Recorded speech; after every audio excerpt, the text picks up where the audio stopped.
Olá, comunidade. Antes de começar com minha pequena história, gostaria de perguntar: vocês acreditam que por escutarmos esses relatos somos suscetíveis a experimentar algo em nossas próprias casas? Bom, minha avó diz que sim. Que os seres que se movem em planos diferentes estão sempre à espreita de nós e são atraídos pelo nosso medo. Eu moro em São João, na casa que era dos meus pais.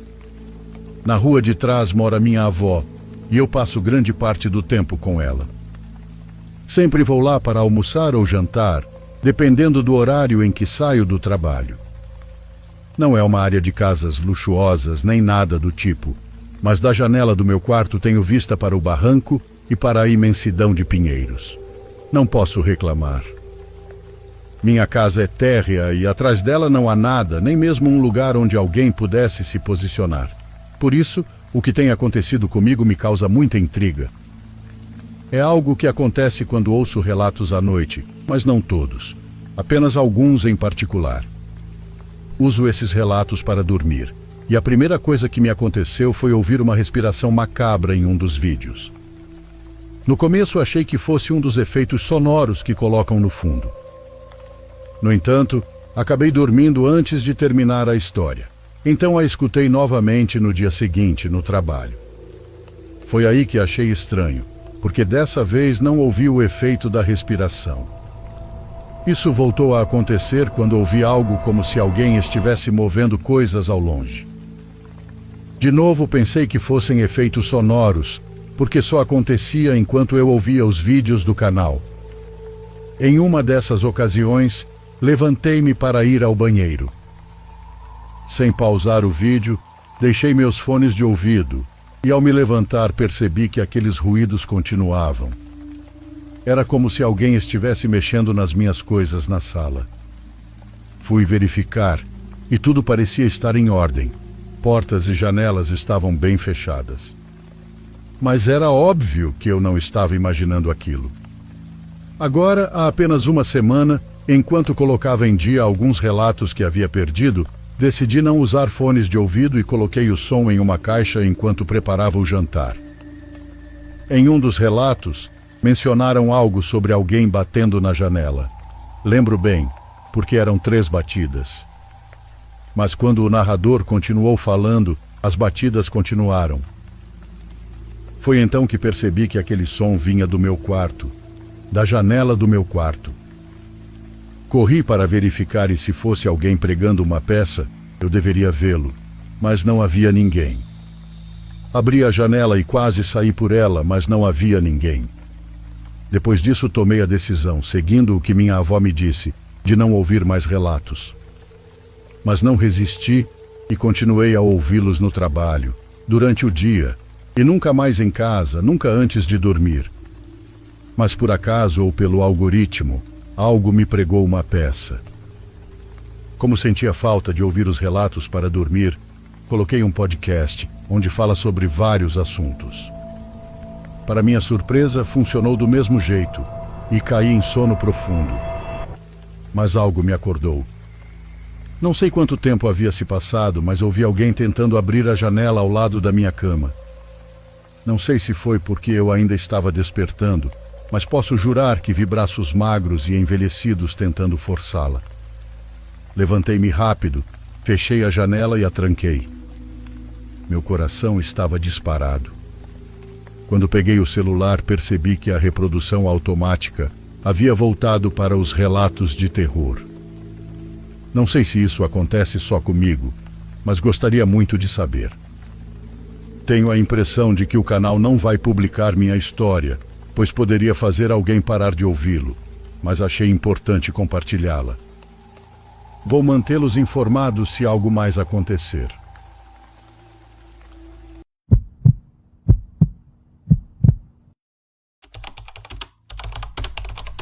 Há muitos anos, quando tudo era prosperidade para mim, trabalhei como comerciante em um dos mercadões mais antigos da minha cidade, aqui no interior de São Paulo. Comecei vendendo verduras. O ponto me foi cedido pelo meu pai e durante mais de 20 anos trabalhei e cresci nesse local. Estava indo muito bem e parecia que tudo estava fluindo perfeitamente. O mercado era um lugar movimentado, cheio de vida e com uma concorrência sem igual. As pessoas que trabalham nesses lugares sabem exatamente como é. Com o tempo construí uma clientela fiel, mas também acumulei alguns inimigos. O mais chato de todos era João. Ele tinha um ponto de frutas bem em frente ao meu, e nossas diferenças se transformaram em uma rivalidade bem típica de novela. Certo dia, cansado de ver como as vendas do velho prosperavam enquanto as minhas pareciam estagnadas, decidi tomar algumas medidas. Ouvi rumores sobre uma mulher no mercado que vendia mais do que simples ervas e amuletos. Diziam que ela era uma mulher capaz de realizar feitiços e maldições por um preço bom. Num acesso de desespero, ao fechar uma noite quase sem vendas, decidi procurá-la. Dona Rosana já era uma mulher idosa com um olhar penetrante e uma presença forte. Dessas mulheres velhas que te causam medo. Seu ponto ficava em uma esquina escura do mercadão, onde havia muitas flores, e a entrada para aquele corredor era guardada por figuras que não sei o nome, mas que me causava medo. O ar ao redor de seu posto sempre parecia mais carregado e incômodo, por assim dizer. Ao ver a mulher, ela me olhou como se já soubesse o que eu queria, e sem hesitar eu disse: "Preciso da sua ajuda." Tentei soar de forma normal, embora minha voz tremesse. Ela sorriu, mostrando aqueles dentes amarelos. "Pode ser que sua concorrência desapareça, mas tudo tem um preço, homem. Você está disposto a pagá-lo?" Fiquei surpreso ao ouvir que ela já sabia o que eu queria e assenti, ignorando a sensação de advertência que sentia no coração. Ela me entregou uma série de frascos com líquidos de aspecto viscoso e algumas poções cheias de coisas que preferi não identificar. Fora isso, deu-me instruções detalhadas sobre como usar cada um deles e advertiu que eu deveria segui-las à risca. Toda noite, depois de fechar meu ponto, eu me esgueirava até o local onde João ficava e borrifava os líquidos fedidos em sua entrada. Também fazia isso ao redor do local e, em alguns casos, até pela janelinha que ele deixava aberta na parte traseira. Esperava que com isso as coisas se tornassem favoráveis para mim. Surpreendentemente, com o passar das semanas, os clientes começaram a evitar seu ponto, reclamando do cheiro e da estranha sensação que sentiam ao se aproximar. Suas vendas despencaram e, finalmente, ele foi obrigado a fechar o negócio. Fiquei sozinho no nosso corredor e, obviamente, naquele momento estava satisfeito por ter alcançado meu objetivo. Embora deva dizer que minhas vendas não melhoraram, mesmo vendendo sozinho naquele corredor quase vazio. Pouco depois de João partir, comecei a notar algo estranho. Durante a noite, enquanto fazia as contas e guardava as coisas para fechar após o último cliente, avistava uma sombra se movendo pelo mercado. Mesmo achando estranho, não dei muita importância e pensei que fosse apenas alguém passando pelas grades. Apesar disso, essas aparições se tornaram mais frequentes e mais claras. Eu podia ver uma figura encapuzada que me observava à distância. Sabia que não estava imaginando coisas. Via com muita clareza, sempre nos cantos mais escuros. Lá estava ela, e não sabia o que era, até que uma noite já não era uma sombra e se aproximou o suficiente para que eu pudesse ver seu rosto. Era um esqueleto que não parava de sorrir. Era a morte que veio me cobrar seus favores. Eu sentia isso, e não achava que fosse possível, mas havia ali. Tentei ignorar as aparições, convencendo-me de que eram apenas alucinações causadas pelo que fiz, mas as coisas pioraram. Uma noite, após um longo dia de trabalho, fechei meu ponto e fui para casa bravo por ter sido assaltado. Ao chegar, um vizinho me segurou com o rosto cheio de pânico. "Kleber, seu ponto está pegando fogo." Corri de volta ao mercadão com o coração disparado e a respiração entrecortada. Cheguei bem a tempo de ver as chamas devorarem meu ponto. Os bombeiros disseram que foi um curto-circuito, mas no fundo eu sabia que era o preço que estava pagando por minha ambição e ódio. Perdi tudo naquela noite. Fiquei só olhando para as cinzas do meu negócio. Desesperado, voltei a procurar Dona Rosana do mercado na esperança de encontrar uma solução. Embora soubesse que estava brincando com forças que não compreendia completamente. Encontrei a mulher no ponto habitual, no escuro e naquele ar que parecia segui-la onde quer que fosse. Seus olhos me estudaram enquanto eu me aproximava e um sorriso se formou em seu rosto. Eu estava esperando por você, disse como se soubesse que eu voltaria. Preciso da sua ajuda novamente, perdi tudo no incêndio. Eu disse parecendo um cachorro sem dono. Eu te avisei que tudo tem um preço. Você não pagou sua dívida. E agora ela veio cobrar sua parte. Fiquei aterrorizado ao ouvir essas palavras e sabia que tinha que fazer algo para deter as desgraças que me perseguiam. O que devo fazer? Perguntei, praticamente suplicando. A senhora se aproximou e sussurrou. Ela não é algo que você pode ignorar. Deve cumprir com a promessa que fez. Se não puder pagar com bens materiais, deve fazê-lo com atos de fé e devoção. Só então talvez ela pare. Ela explicou que eu deveria cumprir uma promessa de devoção e sacrifício. Deveria fazer uma peregrinação a um santuário distante, levando oferendas e realizando rituais específicos. Tudo para apaziguar as forças que havia invocado. Era uma tarefa difícil e fugiu de tudo que já fiz na minha vida, mas eu não tinha outra escolha. Aceitei, na esperança de que cumprir a promessa me libertaria das desgraças. Viajei por dias, enfrentando dificuldades e penúrias, levando muitas coisas como oferenda ao santuário que ela indicou. Realizei os rituais com devoção, seguindo à risca as instruções da mulher. Após cumprir todos os requisitos, senti uma espécie de alívio, como se um grande peso tivesse sido tirado dos meus ombros. Voltei ao mercado esperando que as coisas melhorassem, que minha prosperidade voltasse e que eu pudesse começar de novo. Mas a realidade era bem diferente. Embora aquelas aparições tenham parado e eu não sentisse mais aquela presença constante me vigiando, meu negócio nunca voltou a ser o que era. Perdi a maioria dos meus clientes e minhas vendas nunca foram as mesmas. As vendas mal cobriam os custos e cada dia era uma luta para me manter. A prosperidade que tentei obter por meios ilícitos me custou caro e, embora tenha cumprido a promessa, nunca recuperei o que perdi. A senhora tinha razão.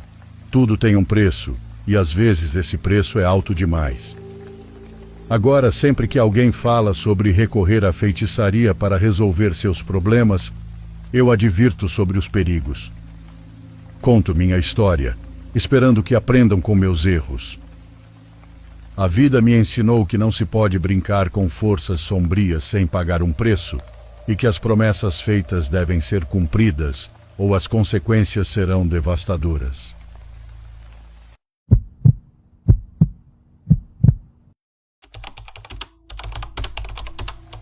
Minha avó sempre me contava uma história sobre o vilarejo de São Antônio. Dizia que todos ali eram como uma grande família, pois desde que os bebês nasciam, já ficava combinado que eles se casariam com outra criança do mesmo vilarejo. Era parte da tradição e assim deveria ser feito. Um dia chegou por lá um jovem muito bonito, mas muito pobre. Todos o olhavam com desconfiança, já que ele não era conhecido por ninguém. Mesmo assim, o jovem decidiu permanecer ali. E certo dia conheceu e se apaixonou perdidamente por uma garota chamada Raquel, que vinha de uma família humilde com 6 irmãos e 2 irmãs. Para que os moradores do vilarejo não descobrissem o pequeno romance, eles se encontravam escondidos todos os dias debaixo de uma ponte. Todos os dias, sem falta, marcavam às 4 da tarde e retornavam às 5. As irmãs de Raquel, desconfiadas, decidiram segui-la um dia para descobrir o que ela fazia todas as tardes. Assim descobriram o romance com o rapaz e rapidamente contaram ao pai, que ordenou aos seus 6 filhos que resolvessem a situação. Em uma tarde chuvosa, durante um encontro, o jovem entregou sua blusa e chapéu a Raquel para que ela se protegesse da tempestade.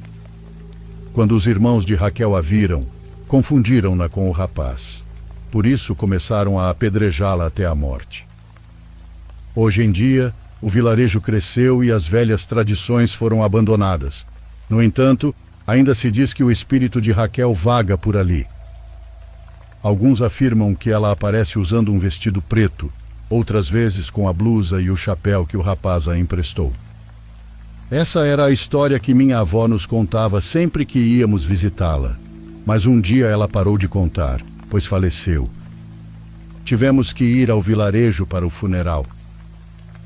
O velório foi tranquilo, com menos de 30 pessoas presentes, apenas familiares e vizinhos.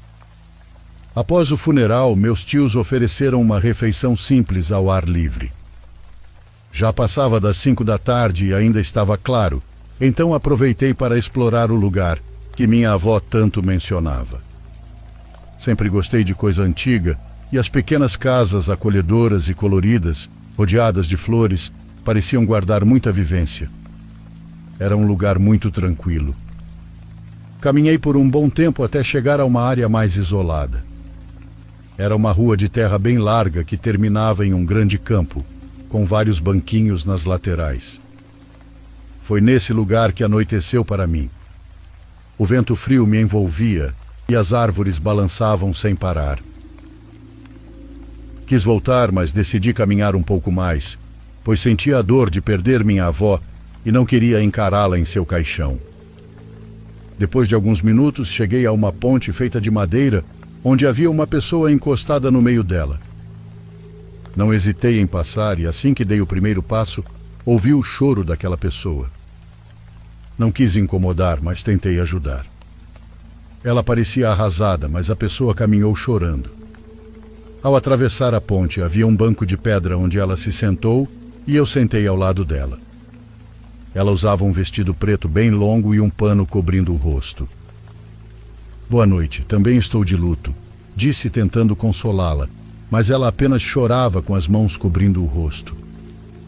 Foi ali que comecei a notar um cheiro muito forte, como algo podre vindo dela. O cheiro ficava cada vez mais intenso e eu repetia para ela se acalmar, mas ela nem me respondia. Ela chorava baixinho e quando perguntei seu nome, o choro cessou. Sem tirar as mãos do rosto, ela respondeu com uma voz grossa que não entendi nada. Naquele momento eu me assustei. Nunca imaginei que ela teria aquela voz. Comecei a sentir como se fosse desmaiar. Então minha mãe gritou meu nome. Olhei para trás e ela disse que estava me procurando havia uma hora. Quando voltei o olhar para a mulher, percebi que estava sozinho. Minha mãe pediu que eu voltasse, pois todos diziam que era perigoso ficar na rua àquela hora. Nunca contei a ninguém esse acontecido.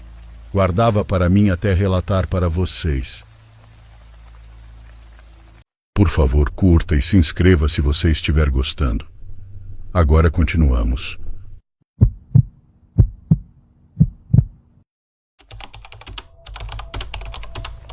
Me chamo Ângelo e isso é algo que não consigo explicar até hoje.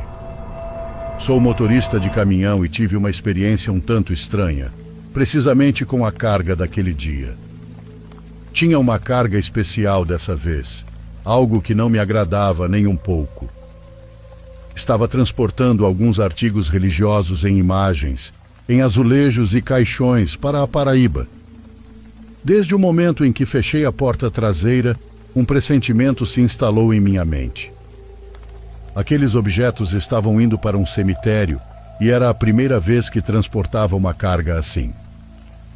Os caixões eram novos, vazios, pelo menos era o que eu achava.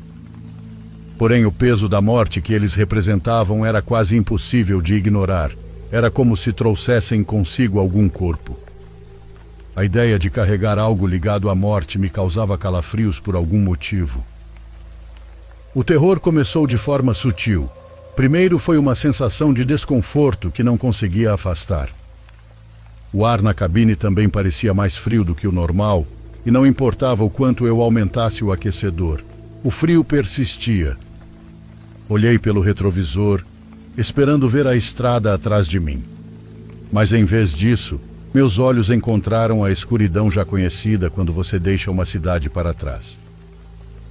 O próximo sinal de que algo estava errado foi o som do estéreo. A música mal era audível. No início pensei que era minha imaginação, mas logo a coisa ficou mais estranha. O rádio emitia estática, apesar de estar tocando músicas que eu havia colocado. Era um murmúrio contínuo, como uma mistura de vozes, todas falando ao mesmo tempo.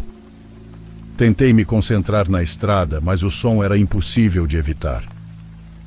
Pensei que minha filha havia apagado algumas das minhas músicas e colocado as dela, mas não era o caso. À medida que avançava, a situação ficou mais estranha. Eu desejava não ter subido o morro, pois ali o vento não dava trégua e, além disso, a escuridão envolvia tudo, criando uma sensação muito ruim. O medo se tornou tangível quando algo no reboque começou a se mover. Senti um solavanco, como se um dos caixões tivesse se soltado, pois a carga parecia ter se movido para um lado e, estando na estrada ruim em que eu estava, poderia me puxar para a barroca. Embora eu tivesse experiência, meu coração batia com força. Tentei me convencer de que era apenas o movimento do caminhão e os ventos fortes, mas algo dentro de mim dizia o contrário. À distância, a lua mal iluminava o caminho. Meus olhos se esforçavam para me manter atento a qualquer coisa que cruzasse a estrada. Meu medo era evidente, quase tangível, e eu lutava para me concentrar em manter o caminhão na estrada. A sensação de que algo me observava da parte traseira não desaparecia. Eu olhava pelo retrovisor esperando ver algo fora do comum, mas só via a escuridão absoluta. Sentia como se os caixões carregassem um peso espiritual que se agarrava ao caminhão e a mim. Minha mente começava a pregar peças, imaginando movimentos onde não deveria haver nenhum. À medida que avançava pelas curvas perigosas, meu coração batia com força. Esforçava-me para manter a calma.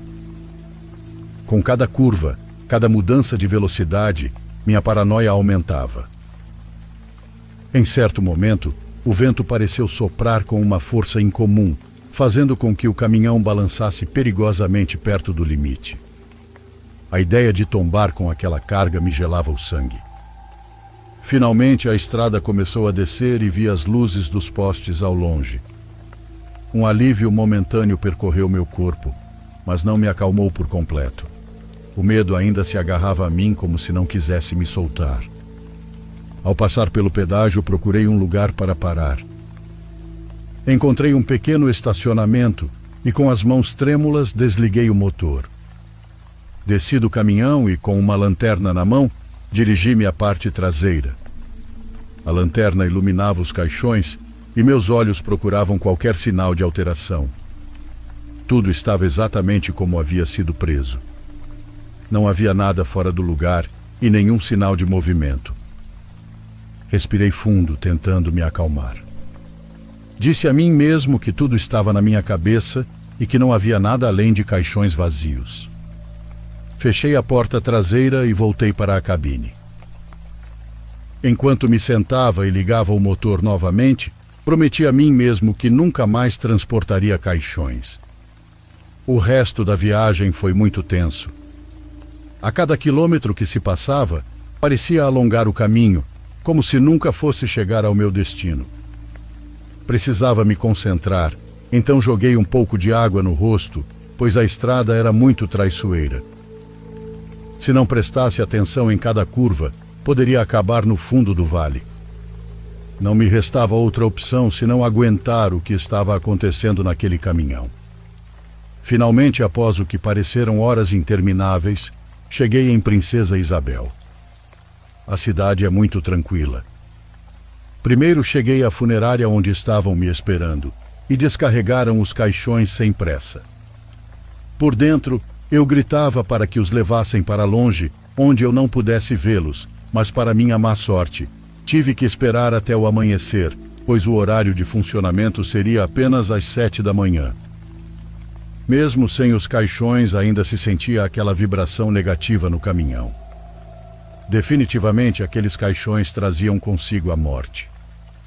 Desde então, evito transportar cargas relacionadas à morte. Os caixões, as funerárias, tudo me lembra aquela noite na estrada. Não falo sobre isso com outros caminhoneiros, nem com minha família, porque há coisas que é melhor não compartilhar.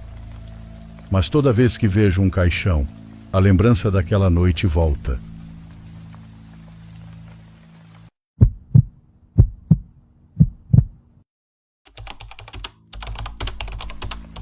Términos são difíceis, mesmo quando você sabe que é o melhor a se fazer.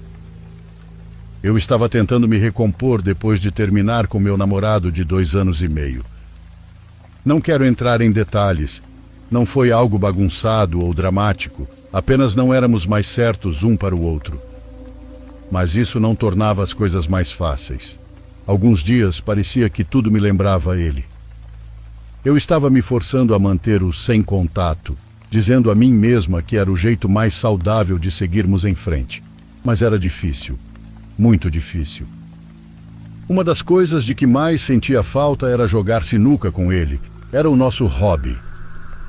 Eu sou uma jogadora razoavelmente boa, definitivamente melhor que a média, mas meu ex, ele era incrível nos dias bons. Ele fazia jogadas de efeito como se fosse nada. Nós dois tínhamos mesas de sinuca em casa, mas obviamente somos jovens e ficar em casa todas as noites não era exatamente o que fazíamos. Quando saíamos, sempre fazíamos questão de ir a um lugar que tivesse mesas de sinuca, geralmente bares. Odiávamos bares lotados, com longas filas para jogar e clientes gritando. Então os lugares que frequentávamos eram mais tranquilos, geralmente atraindo um público mais velho. Bares simples, com mesas velhas e desgastadas e pisos meio grudentos, eram o nosso lugar favorito. Obviamente não dá para esperar encontrar uma mesa em condições perfeitas em qualquer bar, mas esses bares simples eram definitivamente melhores do que os barulhentos bares de jovens. Costumávamos ser os mais novos nesses lugares, mas não nos importávamos. Naquela fase do relacionamento, já estávamos um pouco cansados da típica mentalidade de ficar bêbado toda noite. Além disso, mesmo sendo meio tímida, meu ex era super carismático e se dava bem com qualquer pessoa.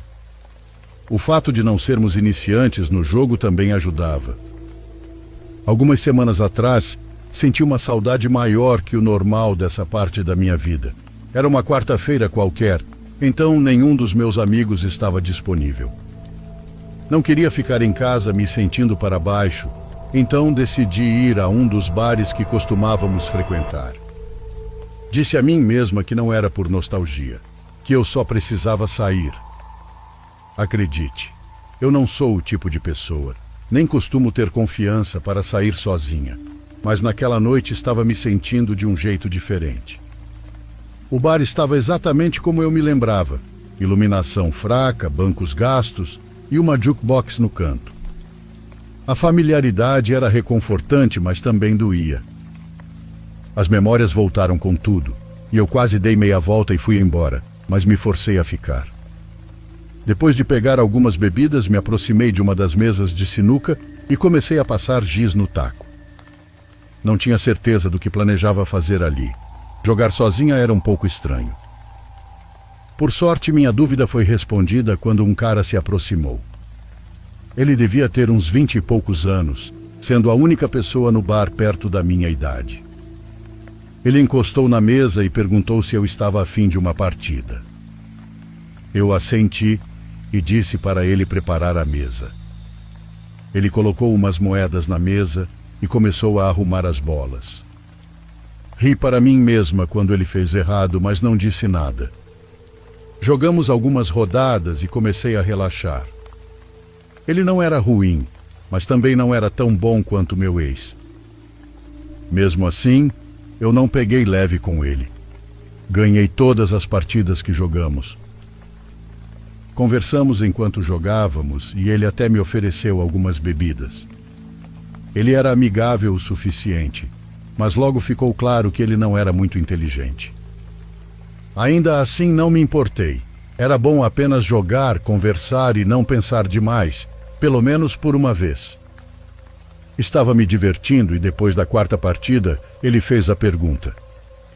Ele queria saber se eu queria ir para a casa dele. A pergunta me pegou de surpresa, mas acho que não deveria ter ficado tão chocada assim. Fiquei paralisada por um segundo antes de balançar a cabeça. Tentei deixar a recusa leve, dizendo que ele precisaria de um segundo encontro para isso. Na verdade, precisaria de bem mais encontros. Aparentemente, eu não fui muito bem em recusar, porque a expressão dele mudou completamente.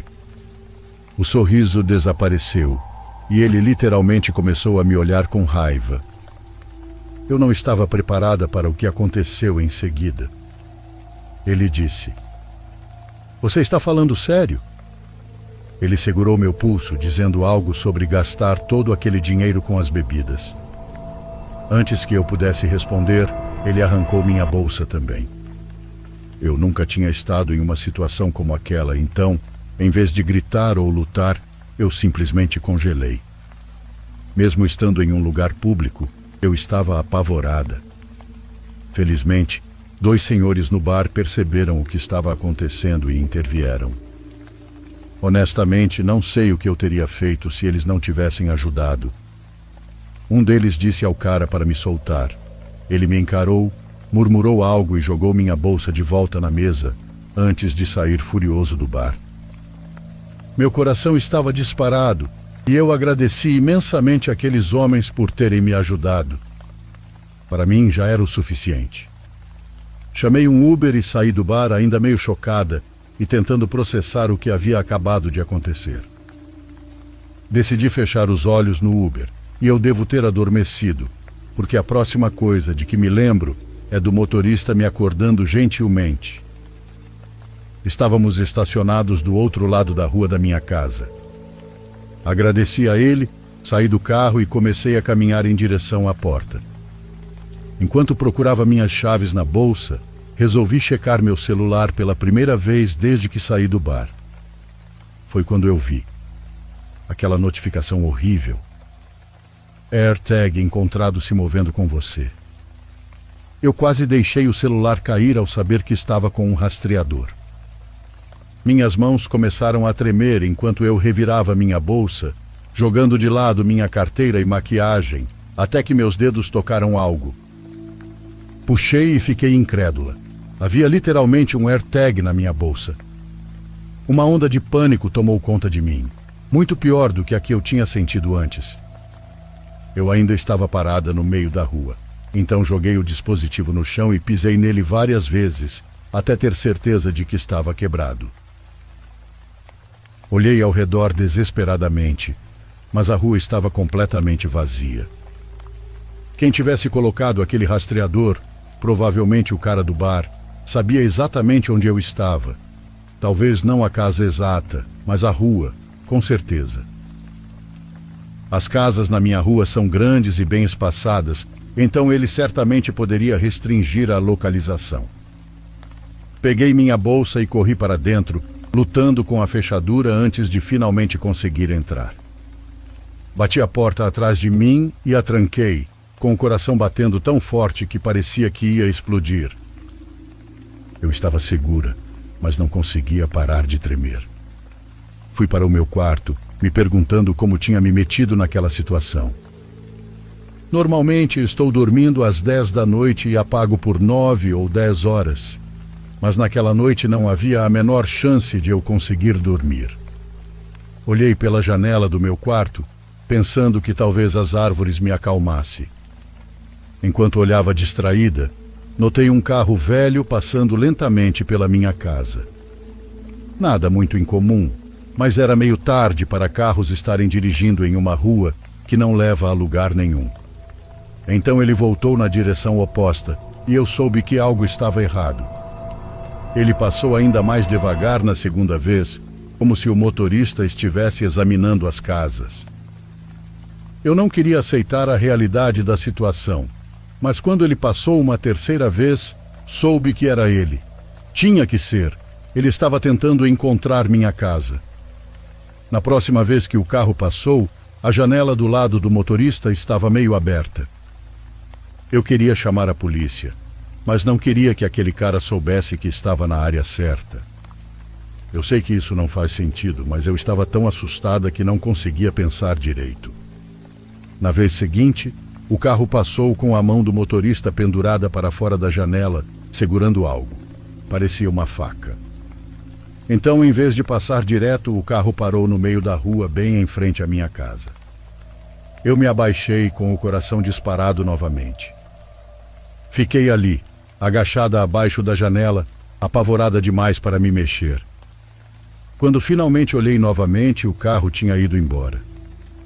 Esperei pelo que pareceram horas, mas ele não voltou. Na manhã seguinte, contei tudo aos meus pais. Meu pai me repreendeu por não ter chamado a polícia, mas eu disse que estava muito assustada para fazer isso. Não vi o carro desde então talvez o pesadelo tenha acabado.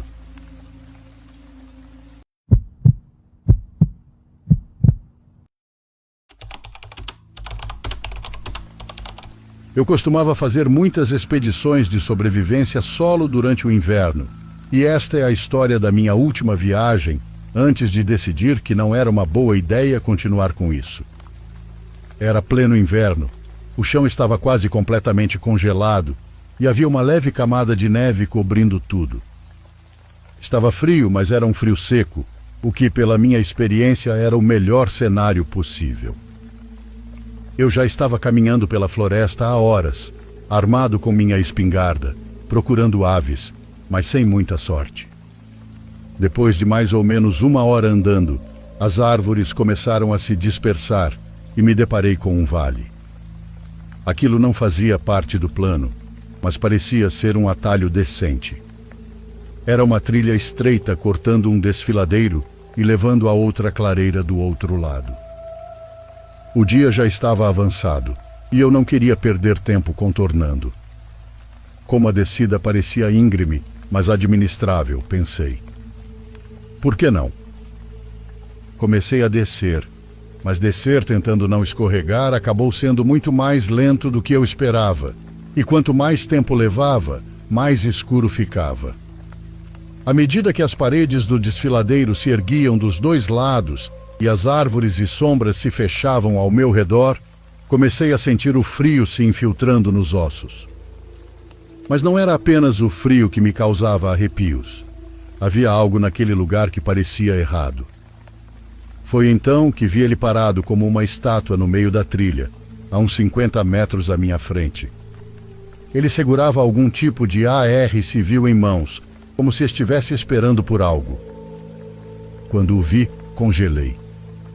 Ele não parecia nenhum tipo de campista ou caminhante que eu já tivesse encontrado. Suas roupas estavam imundas, camadas de jaquetas e calças descombinadas que mal se seguravam em seu corpo magro. Ele estava esquelético, como se não tivesse comido há dias, e seus olhos eram fundos e muito escuros, e imediatamente se fixaram em mim de uma maneira que fez meu estômago se contorcer. Naquele momento, eu não conseguia me mover. Minha mente gritava para eu me virar e correr, mas minhas pernas não obedeciam por conta do frio extremo. Eu ainda tinha minha espingarda no ombro e podia sentir que ela estava escorregando um pouco. A ideia dela escorregar do meu ombro me encheu de um tipo de pavor que eu nunca tinha sentido antes, porque pensei, se isso acontecer, ele pode achar que estou tentando apontar para ele, e nesse caso ele pode ficar nervoso o suficiente para atirar em mim antes de esperar para ver se eu sou apenas um idiota que deixou a arma escorregar. Lentamente ajustei a alça da espingarda, tomando cuidado para não fazer movimentos ameaçadores.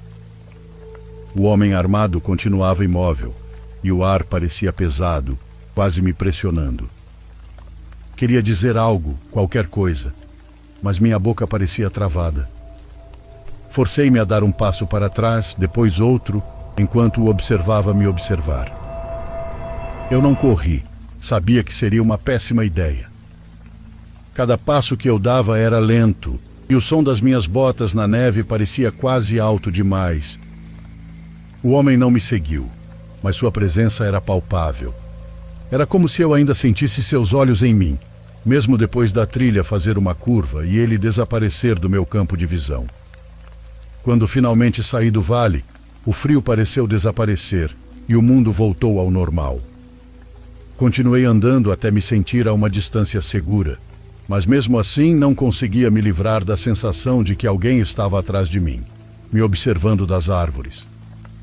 Naquela noite, sentado ao lado da fogueira, não conseguia parar de reviver aquilo na cabeça. A temporada de caça estava aberta, mas AR-15 não são permitidos para caça por aqui, e ele não parecia um caçador. Na verdade, ele nem parecia alguém que deveria estar ali. Ele parecia mais um homem que não fazia parte desse mundo há muito tempo. Tanto tempo que algo mais havia tomado o seu lugar. Na manhã seguinte, dirigi até a cidade e relatei o incidente ao xerife, que ouviu, acenou com a cabeça e disse que verificaria. Semanas se passaram e nunca recebi notícias dele. Também nunca mais voltei àquele vale desde então. Não consigo me livrar da sensação de que ele não estava caçando cervos ou qualquer outra coisa. Quem quer que estivesse lá não queria que eu estivesse naquele vale, e fico mais do que feliz em atender a esse desejo.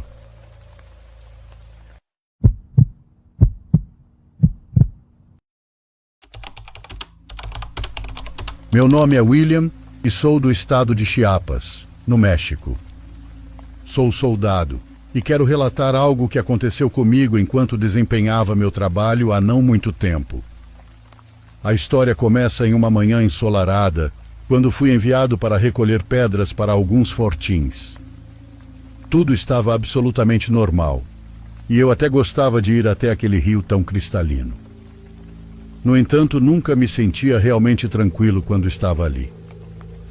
As pessoas da região contavam muitas histórias de que aquele lugar assustava, de que havia algo que puxava as pessoas para o fundo, e essas pessoas nunca mais eram vistas. Terminei de recolher as pedras e fui tomar banho antes de assumir um posto de guarda afastado da base, um lugar onde quase ninguém ia. Já eram 7 da noite quando me juntei ao meu sombra, como chamamos o companheiro de turno. Estávamos conversando até que percebemos que não ouvíamos mais ninguém, nem sequer um barulho. Tudo estava completamente silencioso. Não havia nem mesmo o latido distante de um cachorro. Não demos muita importância e continuamos conversando, até que senti sono e decidi tirar o primeiro descanso de 3 horas. O tempo passou e meu companheiro me acordou, dizendo que era a vez dele descansar. Peguei minha arma e fui montar guarda. Pouco depois, à distância, vi um tatu. Mas era um animal muito grande, tão grande que me chamou a atenção, e eu quis me aproximar para capturá-lo. Comecei a segui-lo e, sem perceber, me afastei do meu posto. Quando me dei conta, já estava a uns 200 metros de distância. Decidi voltar, e quando estava de costas para o animal, ou o que parecia ser ele falou comigo. Para onde vai? Saí correndo e antes de chegar ao posto encontrei meu companheiro. Ele estava praticamente abraçado à sua arma. Perguntei o que tinha acontecido e ele, com a voz trêmula, conseguiu me dizer. Vi que o diabo estava te seguindo. Eu parei para olhar e ele virou a cabeça para mim e veio correndo. Eu apenas disse: o sangue de Cristo tem poder. Fechei os olhos com força, até que você chegou e me tocou. Senti um calafrio percorrer minha espinha, e nenhum de nós dois quis dormir mais até o turno de troca na manhã seguinte. Fui para a minha cama sem parar de pensar no que havia acontecido, e nunca contei isso a ninguém, exceto a minha família.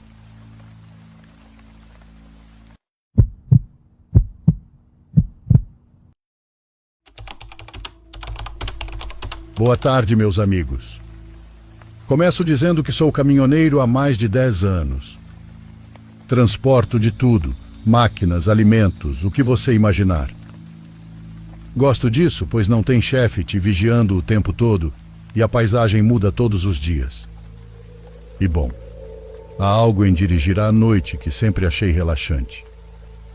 Mas nesse trabalho você também aprende que a estrada pode ser traiçoeira, não apenas pelos acidentes ou assaltos, mas porque às vezes você encontra coisas que deixam sua cabeça girando por dias. Uma vez me aconteceu algo que ainda me faz duvidar de tudo. Não sei se foi pura má sorte ou se simplesmente estava no lugar errado, na hora errada. Mas vou contar exatamente como vivi, para que você me diga o que teria feito. Tudo começou em uma dessas rotas que ninguém quer pegar, porque são longas e cheias de bandidagem, mas que, mesmo assim, você precisa fazer, porque trabalho é trabalho. Naquela noite eu estava levando uma carga de ferramentas para uma cidadezinha, perto de um povoado chamado Pedra Vermelha. Foi uma viagem tranquila no início. Estrada reta, poucos veículos e nenhuma nuvem no céu. Gosto de dirigir à noite porque tem menos trânsito e com uma boa música o tempo voa. Depois de um tempo, o GPS indicou um desvio. Era uma estrada secundária, dessas que não estão em boas condições, mas que economizam alguns litros de diesel. Eu sempre sigo o GPS, embora aquela rota tenha me causado uma má impressão desde o início.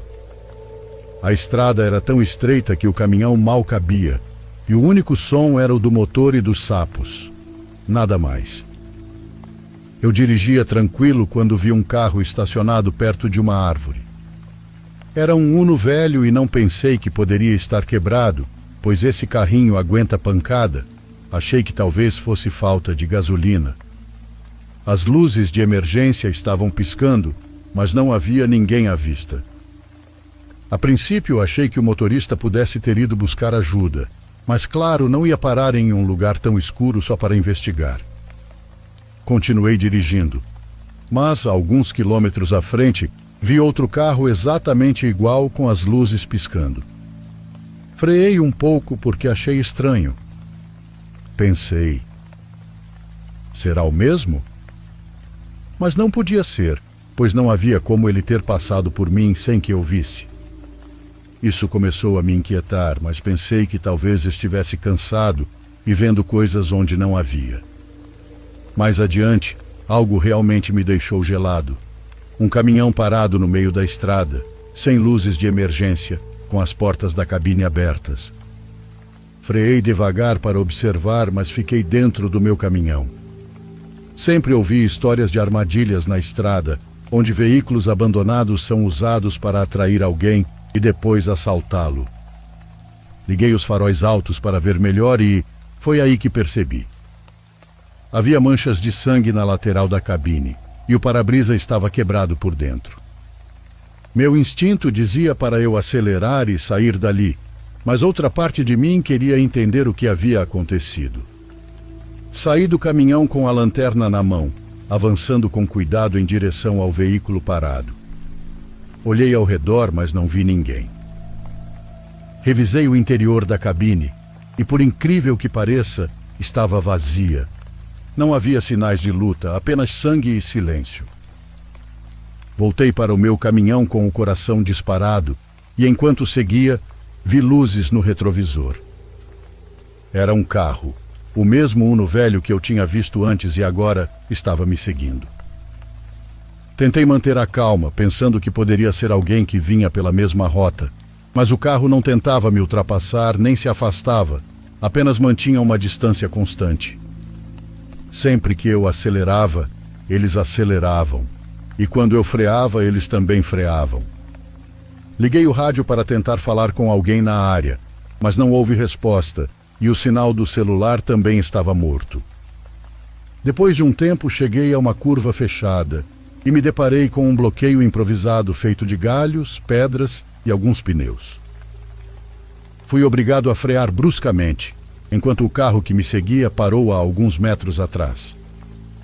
Logo vi dois homens saindo do carro. Um deles carregava um pé de cabra e o outro algo que parecia uma arma. Minha cabeça estava a mil. Tranquei as portas do caminhão e tentei pensar rápido. O que faço? Arranco e tento passar pelo bloqueio? Fico e tento negociar? Enquanto pensava, os homens se aproximaram gritando algo que não conseguia entender. Não sei se foi instinto ou puro pânico, mas pisei fundo no acelerador e direcionei o caminhão diretamente para o bloqueio. O impacto foi forte, mas o caminhão passou por cima dos galhos e pedras como se nada fosse. Os homens correram para o carro e, pelo retrovisor, vi que tentavam me seguir, mas o bloqueio os impediram. Continuei dirigindo sem olhar para trás, com o coração na garganta. Não sabia se os havia deixado para trás definitivamente ou se algo pior apareceria mais à frente. Felizmente, nada aconteceu pelo resto do trajeto, mas minha história não termina aí. No dia seguinte, já no destino, inspecionei o caminhão para verificar possíveis danos do impacto. Enquanto olhava, notei algo estranho. Uma caixa pequena, envolta em fita preta, escondida debaixo do assento do passageiro. Aquilo não era meu e não estava lá quando saí. Abri com cuidado e o que encontrei me deixou em choque. Maços de dinheiro, alguns pacotes pequenos com pó branco e um bilhete que dizia: "Deixamos para você caso mude de ideia." Foi então que entendi tudo. Aqueles homens não estavam apenas me seguindo, queriam me usar. Provavelmente planejavam que eu transportasse algo sem meu consentimento. Não quero nem saber quais eram os planos deles comigo, mas desde aquela noite penso muito sobre o que aconteceu. Talvez tenha sido sorte sair vivo, ou talvez alguém lá de cima estivesse cuidando de mim. Se eu não tivesse escapado naquela noite, talvez esta história não estivesse sendo contada.